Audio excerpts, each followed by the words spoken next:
Well, this year's Flying Pig Marathon made history. More than 43,000 people registered for the weekend.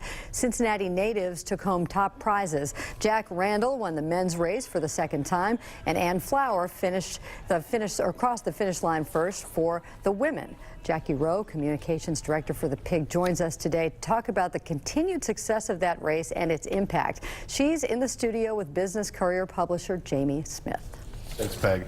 Jackie, thanks for being here today. Thank you. This time last Sunday, we were at the finish line watching halves and fulls come across, right? We were. It was an amazing weekend. We had record crowd, record turnout, 500 more than last year's record turnout, which... That was a big surprise, right? Very big surprise. The Saturday races really stepped up, and folks did the 5K, 10K, and Flying Fur. And then the half marathon outpaced itself from last year. That's incredible. Do you think the weather played into that, or do you think it's just last-minute people deciding they're going to join in the festivities? I think it's a mix of everything. I think it's a mix of just the spirit of the Flying Pig. The community completely embraces it. We have gotten nothing but rave reviews from folks who did the race from all over, really, the country, and then 29 countries. Yeah. Now, you've been working with the Pig for 17 years. I believe it was your first client. It was. When you took this client, did you think you'd ever see it grow to what it's grown to?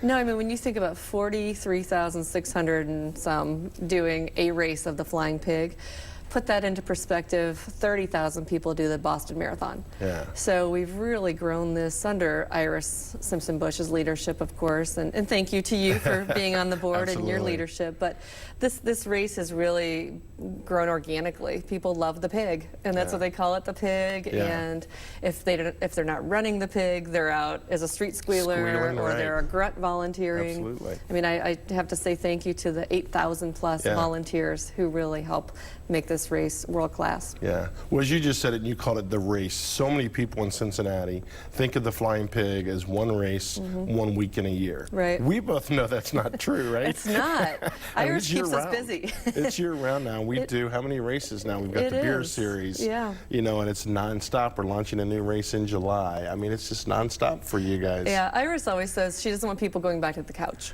So they've trained for 3 or 4 months, and so she's very, and the Flying Pig is very supportive about other races throughout the year. But then now there's a suite of races. So the FCC 3 is coming up July 13th.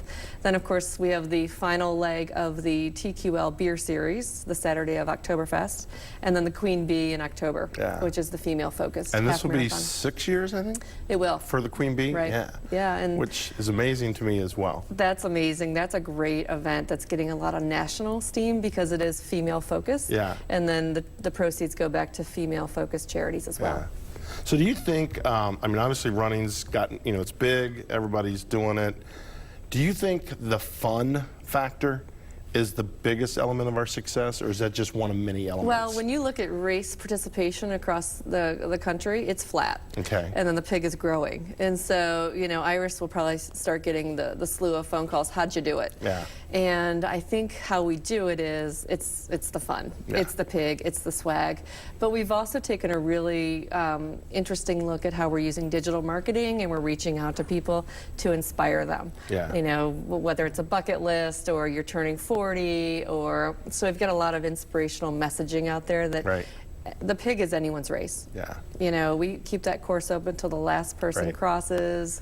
There's 150,000 street squealers out there giving you the energy to continue. Yeah, well, just watching it at the finish line, I mean, it's one of the most touching moments I think I have in Cincinnati, is seeing the people, and some of these people, they've trained just for this race. Oh. They've probably never run more than the halves have never run more than a 5K probably. Oh, last Saturday I was sitting on the finish line, working the finish line of the Pig Abilities, and that's, where buddies are running with special needs folks, and I did not know one person crossing, and I'm sobbing. Yeah, absolutely. It was just so inspirational and so touching. Well, thank you, and thank Betsy and all your team for everything that you guys do at Game Day Communications.